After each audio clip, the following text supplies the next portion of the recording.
is correct. It is orange and blue today. Cecil Lammey, soon to be joined by Andrew Mason as we talk about the Denver Broncos and preparing for the Los Angeles Chargers. Welcome in, ladies and gentlemen, to another show. And I am here to talk to you. And here is Andrew Mason to talk to me as well. Hi, Mace. Hi, a little bit of technical difficulties up here, but Yeah, we deal made it. with it. We We'll made it. deal with it and we move on, just like the Broncos dealing with it and moving on. I'm writing my 3 keys piece available tomorrow at denverfan.com.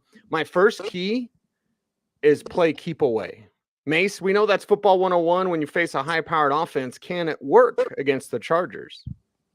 Yeah, I mean, you're playing keep away, so I think that also means in general turnover margin, because that's the most predictive statistic there is when it comes to any football game. But especially when you're talking about playing the Chargers, and when you're talking about an offense that's been drowning under its own mistakes lately, and so you got to start there. Yeah, you start there and you say, okay, clean it up yourself. And then just make sure that Justin Herbert doesn't have the ball more than he should. Now, the Broncos defense is tough. The Broncos defense is good. I know that maybe they haven't faced the most high-powered blah, blah, blah, but just watching their play, Mace, we know that they're good. We know that they can put up a fight. And I'm not looking at the Chargers as this undefeatable opponent. I just know that you want to limit the opportunities of the times they get the ball. Ideally, yeah. I mean, the thing is, I haven't taken a deep dive into the exact numbers in the way that I'll have over the weekend yet. So I'm probably not prepared to. Ordinarily, I'd have some data. I'm not there yet. I'm still diving through some other stuff, but I think you're absolutely right.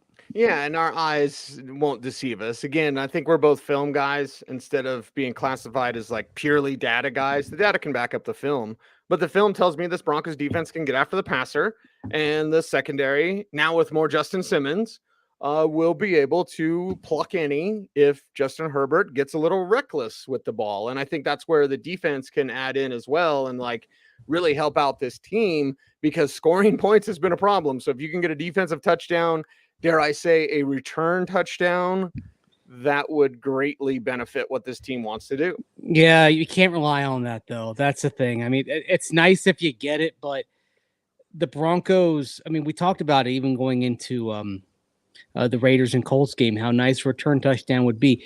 It'd be great, but it's not something you can say, well, they've got to get that, right? It's an outlier outcome. I mean, if the Broncos are going to put themselves in a position to win the game, I think takeaways can be a part of it. I guess that if you're relying on a defensive score to be a difference-making, or a special team score to be a difference-making circumstance in a game, you've got problems. And so, and look, don't they have problems? They do. I mean, don't they have to play like nearly a perfect game to win this one? I don't know if they have to play a perfect game. I mean, one of the reasons why you touched on the pass rush, and I think the Broncos are going to be able to rattle Justin Herbert a little bit. Now, the difference between the Chargers and the Colts is that Justin Herbert can get away. Yep. And that means you're going to have to be sound on the back end. This is one of those games where probably a spy on Herbert isn't the worst idea, especially if you're crashing from the edge and you're forcing him to step up in the pocket and bringing the run into play. And so that also then makes it a little bit more difficult on your inside linebackers and your safeties, in particular your off-ball linebackers, because Josie Jewell was over on the side rehab field. It might be Jonas Griffith and Alex Singleton this week. Jewell, of course, is week to week with his injury, so you're going to put maybe a greater onus on them than you like, but that's just part of the calculus of dealing with Justin Herbert, that he does have that tool in his bag. Is there anyone not named an inside linebacker that could spy Herbert? I'm thinking Caden Stearns. Is that crazy? It's not crazy, but I think you'd basically be saying we're going dime the entire game if you do that. Are you worried about the rushing attack? I know Joshua Kelly shook free a little bit last week, and Austin Eckler's always a threat, but not necessarily like as a pounder. He's more of a space guy. But like, okay, if you do go dime, and Stearns is that guy athletic enough to cover if needed, athletic enough to spy if needed, And I'm not really worried. It's the Belichick thing, right? Mm-hmm. What do you do best? We're going to take it away from you. So if the Chargers beat the Broncos by running the ball, so be it. That's not their forte. Well, then that would be 2 out of 3 games that you lost against the run, because that's basically where the Raiders beat you.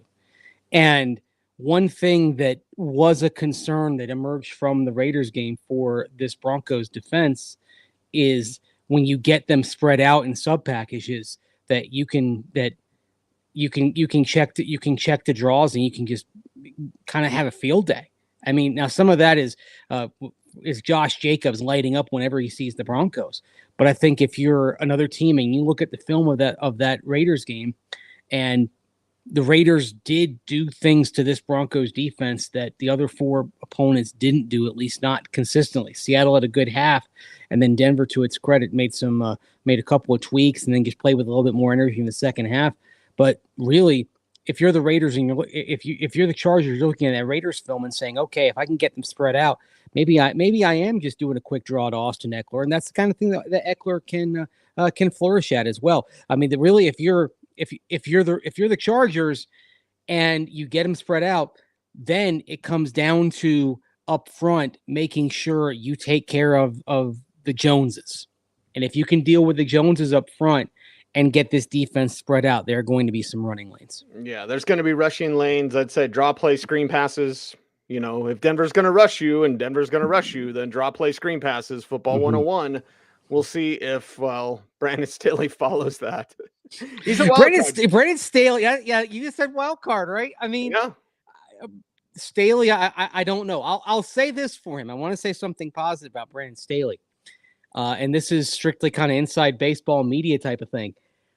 Brandon Staley's doing the conference call with Denver media on Friday. He did that. For you go back to earlier this season, Lovie Smith did that. Kyle Shanahan did that.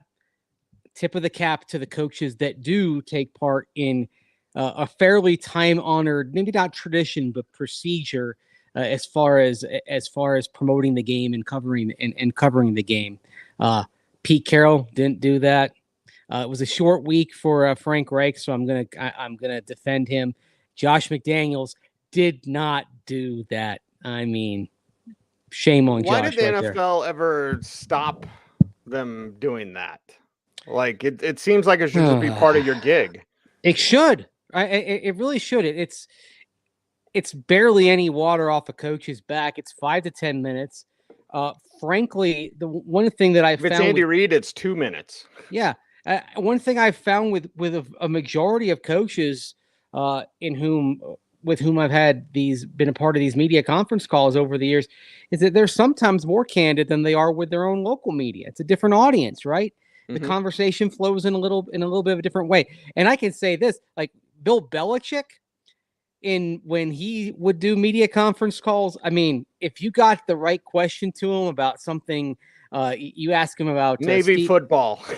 No, you ask him about the past. You ask him about Steve Atwater, for example. I think this was a conference call a few years ago. Leggy asked him, right? Yeah, and he went on a 5-minute soliloquy about Steve Atwater, about how he coached him for a season with the Jets, what he thought of him, Atwater's role in the evolution of the safety position. I mean, it was marvelous. I mean, that's the sort of gems you end up getting out of these things. So kudos to Staley, because I think with Staley, he's a wild card, but he's an interesting person to talk to in terms of the tactics of the game, because he does do so many different things, and he's willing to expound about these different things and why he does them. And he's not going to do the football 101 stuff. Like we think drop plays and screen passes, Texas routes will work against this Broncos defense all day.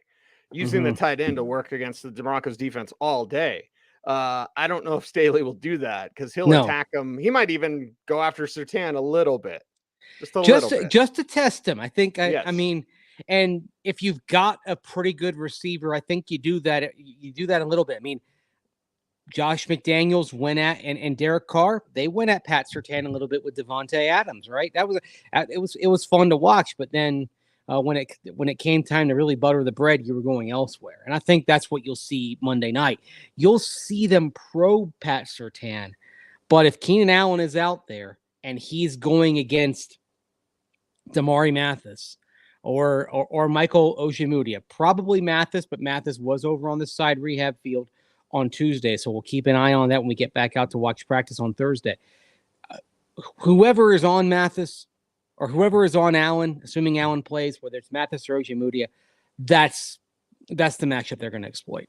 Yeah, that's a trouble spot. Giovanni asks, how you feeling about the Broncos CBs? Cornerbacks, not real good. Not real good at all. I'm feeling good about two of them. I'm feeling good about the slot corner, K'Wan Williams, even though he's been hurt. And I'm feeling good about Pat Surtain. But as we have seen over the years, all it takes is one piston not firing. And so this isn't to say that Damari Mathis, if he's out there, is not going to be a piston that fires eventually. But this is going to be trial by fire. You remember what happened 9 years ago when Kayvon Webster, then a rookie, got pushed out there against the Chargers on Thursday Night Football? And Kayvon held his own, but they went at him. And Keenan Allen made some big plays at the expense of Kayvon Webster. So yeah, and we could see something similar this week. Tom asking about Ojemudia. Yeah, perhaps, but Ojemudia is a target. Like, I know we can all say, like, he's motivated and he wants to prove the doubters wrong. That's fine. I thought he was a fine pick when they picked him. I like Mathis more, Mace. I like Mathis with the play in front of him because he can attack the ball. But a double move, that's going to fool that young man. Ojemudia, like, okay, we've already seen what he is, and it's not what I thought he could be. And if he is out there, you're targeting him as an opponent. Yeah, honestly, when we go back to training camp and we go back to that day against Dallas in particular, that joint practice, I was disappointed in Ojemudia because last year, obviously, he dealt with injuries almost all year. I thought he played really well in that season finale against Kansas City and showed some signs that, okay, you get him another year in this scheme that he could really come around. He did some good things in OTAs too, but it didn't translate to training camp. And then that Cowboy practice, Dak Prescott figured out quickly, all right, I'm not going to throw at Surtain. I'm just going to throw at 13 over on the other side, filling in for Al Darby.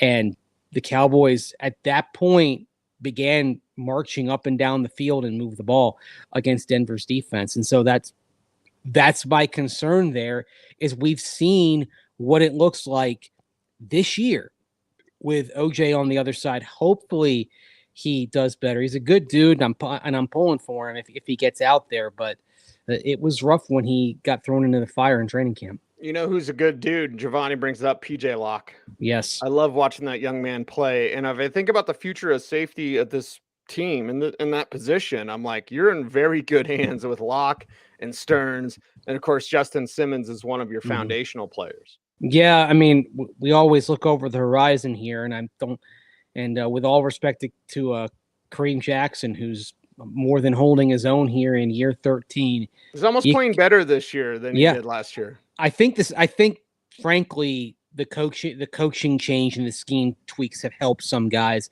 and they've helped K-Jack, no doubt. But when you're starting to look at overall roster building and what you have in Stearns and PJ Locke, I don't know that bringing back K-Jack going into year 14, unless it is really basically at whatever the minimum is, whatever that vet minimum is for a guy of that level of experience. I'm not sure it's going to make sense considering all the other areas you're going to have to fill, because you're going to have to spend money on that offensive line, for example, in all likelihood. Yeah. You're going to have to find some answers because your answer's not really coming from the draft. Xavier asked, does Otton know how to create a play in the red zone? That's something we'll see. And one thing historically we need to note, not with every West Coast team, but this zone blocking system, you get when things get tighter, that's when it's less advantageous. It still can be effective. You still have to call the right plays. You have to have echoes. You have to have rhymes in your playbook. But just we know from the Shanahan days, like, you're not really pushing people for those final 3 yards when you're in high red zone. Yeah, and that's why, no one wants to hear this, but that's probably why you still look to Melvin Gordon in the red zone, because he's still a very effective red zone back. And when you have a scheme that isn't naturally disposed to success in the red area. You're looking for guys with vision that can kind of navigate their way through the compressed area of the field and having more defenders in a shorter area of space. So it's kind of my way of saying you might be stuck with Melvin Gordon still getting some high leverage reps here over the course of the balance of the season, like it or not. Yeah, and I would say if Latavius Murray's the guy between the 20s and Gordon's the guy in the red zone, I wouldn't be shocked by that. Mix Boone in there somehow. I'd be okay with that. Maybe you mix Boone. I still like the idea of using Boone when they split him out as well, and using some. I know we talked about this with Javonte when he was here. I like the idea of some more 2-back sets. And sometimes you've got Boone and the other running back flanking Russell Wilson, and sometimes you're splitting Mike Boone out when you've got that personnel grouping. But I still think they should look into doing to making use of that from time to time. And Tom asks any updates on Quinn Miners and Billy Turner. And again, with the Turner thing, it's like, okay, either he's not healthy, which is what the team says, or the buzz that you hear, he is healthy, he just hasn't been playing well. Well, either way, they're going to need him.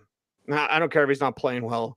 They're going to need him and, get healthy or whatever and get out there because it's becoming a large concern up front. Yeah. And I mean, one thing we always say, focus on what they do, not what they say. It's very interesting that in the limited part of practice that we see, when the players are doing calisthenics, you've got Billy Turner, who's not with the group. He's kind of off to the side a little bit. When I was watching him yesterday during the calisthenic period, he was actually doing some agility drills as well to kind of get. So it's maybe a good sign that he's starting to do a little bit more. But I mean, we've got to see it. And as for Quinn Miners, I mean, it's the nature of hamstring injuries, right? I mean, he was on track to play a couple weeks ago, and then he had a setback. So you're it's almost kind of like Greg Dulcich 2.0 again. Dulcich, was on the up and up, and then setback, and then right back to square one again. And with Miners, it seems kind of similar. He had a setback a couple weeks ago but a couple weeks ago before the Raiders game, Cecil, he was talking about 100% being good to go, and then didn't happen. Yeah. Can the Broncos just get a regular week, please? Because we get into a rhythm, right? As people who cover a team, it's like, I want to get into a rhythm of this and this, and then they play on Monday night. So then Saturday's practice is Friday's practice, and Wednesday is Tuesday, and oh my God, we're all off track. The good news, Cecil, is that after the bye, every game until week 18, which could be a Saturday, every game after the bye until then is scheduled to be on a Sunday. So now there's that primetime game, obviously, against Kansas City, currently on the docket in December. But this is, in terms of getting into a rhythm, it's about to get better. And I would argue this, like when you look back at the first 5 games, Cecil, it may not have been a good thing that you had the Monday game and then you had the Thursday game and then you had a short week and then you had a Sunday night. This team might have been better off with 4 games all Sunday afternoon at either 11 a.m. or 2:25. Boom, boom, boom, boom to start the year. Yeah, they need to get into a rhythm. And honestly, Mace, they would have been better from a national perspective. Because let's say they were 2-3, right? Just as the same as they are right now. Well, the Bengals are 2-3. But if nobody was seeing the Broncos, the nation wouldn't be disgusted by them, like sick of them. People aren't excited about Monday night. And I don't blame them because the Broncos haven't given you reason to be excited. So, yeah, if they did have some 11 o'clock games, some 2:25 games, it would help them get into a rhythm. And honestly, their 2-3 might not be as glaring as it is. We're going to notice it because we're around it all the time. But nationwide, they might not notice it because they wouldn't have seen it as much. Yeah, the Bengals start off with 2 of their first 3 games in that 11 a.m. Mountain Time, 1 p.m. Eastern time slot. They had a prominent game in week 2 against Dallas in the late window. That was the afternoon kind of game of the week. And then they've had a couple of primetime games. But yeah, they have the same record, and you don't think the same things. You don't think the same things of them. That being said, the Bengals didn't have a week 1 game where they lost it on a huge management snafu. Right. But would that have been as big a deal if the Broncos had been playing the Seahawks at 2:25 p.m. on a Sunday afternoon? I'd argue probably not. But yeah, it's the way the cookie crumbles. It's the way the schedule makers came up with it. It's funny, Cecil, that you look back. The baseball schedule was obviously set before the football schedule just because of the nature of the calendar and all that. So the Broncos, Seattle, if the NFL decided we want that as an opener, it could not have been on Sunday because the Mariners and Seahawks, they share a lot of parking facilities and all that. They never play on the same day. So because the Mariners were at home, there was no way the Seahawks could have opened hosting the Broncos on Sunday afternoon. Don't give me another reason to be annoyed with baseball, Mace. I'm sitting here with a baseball cap on and a shirt that's got a baseball insignia on it. Mm-hmm. Yeah. Just wait until all the people who are looking for Lego Masters tonight turn on and see it's Braves Phillies because the game got delayed like 2 to 3. What could be about 3 hours by the time they started. Okay. So Orange and Blue today. We got one final one. We got a few minutes, probably about 3 or 4 minutes left in the show today, Mace. And HD Foreign says, do you see any similarities between the 2-3 team and the 2-3 team with Manning? And I'm really optimistic about this team. That's cool, but I'll say Nathaniel Hackett is not Nick Sirianni. Drew Lock is not Josh Allen. 2-3 with Wilson is not 2-3 with Manning. But the record's the same and the opponent's the same and the night's the same. So let's talk about it. Yeah, the similarities are on the surface. Are on the surface. The differences are the guts of it. I mean, look. First of all, that Manning team of 2012, they opened with a murderer's row. They opened with Pittsburgh, Atlanta, which was the best team in the NFC all year that year, Houston, which was the best team in football for probably the first 13 weeks of the season. They got a respite with the Raiders at home, and then they got the Patriots in Foxborough in the middle of the Tom Brady era. And despite that, the Broncos were 2-3. The Broncos averaged 3 touchdowns a game from their offense. This team's averaging 1.2 touchdowns a game from its offense. That Bronco team averaged more than 10 points more per game from the offense than this Broncos team is getting right now. So basically the similarities are it's week 6 and you're playing the Chargers on the road on Monday Night Football and you're 2-3. The differences are everything beneath that. What really makes up the foundation of why a team has the record that it has. Yeah, but 2-3, it's not over. No, it's not over. Things look bad right now. And as Jeremy points out in the chat room, I still think 2012 was the best Manning team. I agree. Overall, 2013 was the best offense. 2015 was the best defense. 2012, they had everything. I literally was thinking that today when I was running a couple of errands, and because somehow in conversation I heard the 2012 Broncos, and no. That team was great. That team, by the way, after that 2-3 start, 1-11 in a row. Yeah, they didn't lose again until stupid Baltimore. I don't think this team's winning 11 games in a row. This team might have a streak at some point. I mean, it wouldn't surprise me. Win or loss streak.